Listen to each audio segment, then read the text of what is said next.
Have you ever listened to a song you listened to years ago and wondered, wow, could have never expected I'd end up here, where I am now? Could have never expected it. Just wow. There's a song I listened to on repeat years ago, and for some reason I just stumbled back on it. At the time, I just recently graduated university, COVID was in full swing, and I remember wondering what my life will be like, where I'd end up, I'd end up with, if I'll survive that whole ordeal, if I could ever be happy, if I could ever forgive myself for mistakes I've made, if I could find my place. I was sad, lost, as the kids say, down pretty bad. Then gradually things started to happen. You work out of a hole without even really realizing it. Then one day you feel ready to move on, so you go. Big leap for me was leaving home and moving to a new place. The new place was the mountains.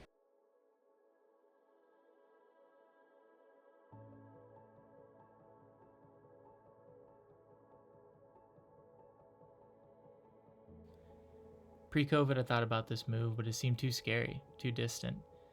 Made pros and cons lists, trying to work through it in my head, become 100% sure this was my move. After all, it was a big one. Then, once COVID hit and time lingered on, I remember that it's important to trust yourself. So, onwards I went, not knowing if it would work out. Then, some months after arriving in the mountains, I met my partner. Immediately, my deep self that I would call weird, even mostly hid because it was really fully me, poked its wonderful head out. It's been years since I felt this side of me. Connected with her in a way I never felt a connection before. Wow, this is great, I thought. Gradually, we became closer, created a home together, well, a 700 square foot apartment. Had great friends. We both knew another adventure was calling, though. We trusted ourselves and our relationship to make the right decision. So, we left the mountains. Onwards to the ocean we went. Gradually, the decision was made. Gradually. My life since university and being, quote, on my own, it's been a series of subtle yet explosive mindset changes based on new understandings that have yielded huge life-changing results. Once I made the shift, the changes began, but very gradually. Some taking years to notice. These things take time. To use a term from philosopher J. Krishnamurti, try to allow difficult emotions and states of beings to, quote, flower. This means to me that as much as possible, I try to face difficult times and emotional states head on. Loneliness, guilt, shame, embarrassment, all these uncomfortable feelings. As I mentioned before, during COVID, these feelings were quite prominent. Letting them flower, or allowing them to run their course through your being, allows them to then wither away. These are things we need to deal with. Running and distracting away from these issues will allow them to remain an influence without us even noticing.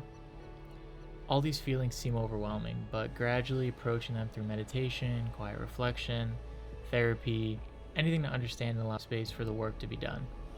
This process of understanding takes lifetimes, but you have to start somewhere. It's important to look inwards. I've learned to do the same with good emotional states as well.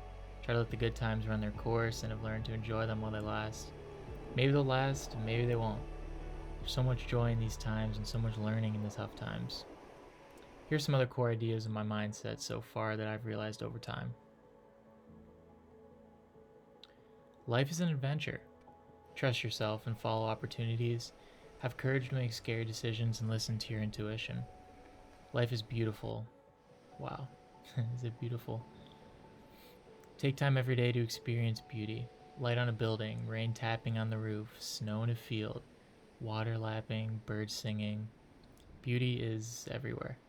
It's about our connection to it that allows us to experience it. Create the life you want. Choose what you want. Don't let anyone else tell you what you need. Don't believe society's things and all the baggage that comes with them. You don't need a corporate career, and if you do, take as much from the company as they take from you. Just, find a balance. You don't need a white picket fence house. You don't even need a partner. Find the things you want in the way you want them, not necessarily the way everyone else is doing them. Things seem to come with time when you are ready. There's no rush. Figure out your purpose and what you want. Be wary of staunch materialists. Try to find people who see a greater purpose and look. Just look. So many of our spiritual and religious texts are pointing to the same thing. Per Alan Watts, don't analyze the finger pointing, see what it's pointing at.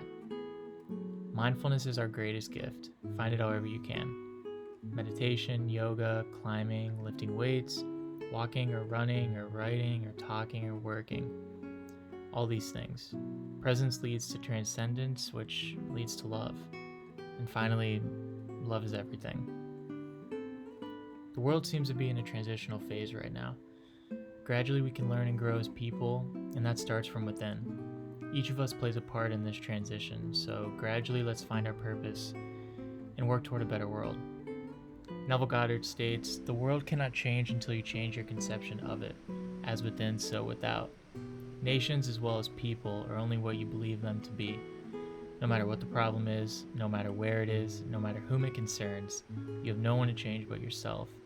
You have neither opponent nor helper in bringing about the change within yourself. Will affects your life, use it well. Gradually, life happens, then after a while, gradually it'll end. Honestly, I don't know much, but I do know that."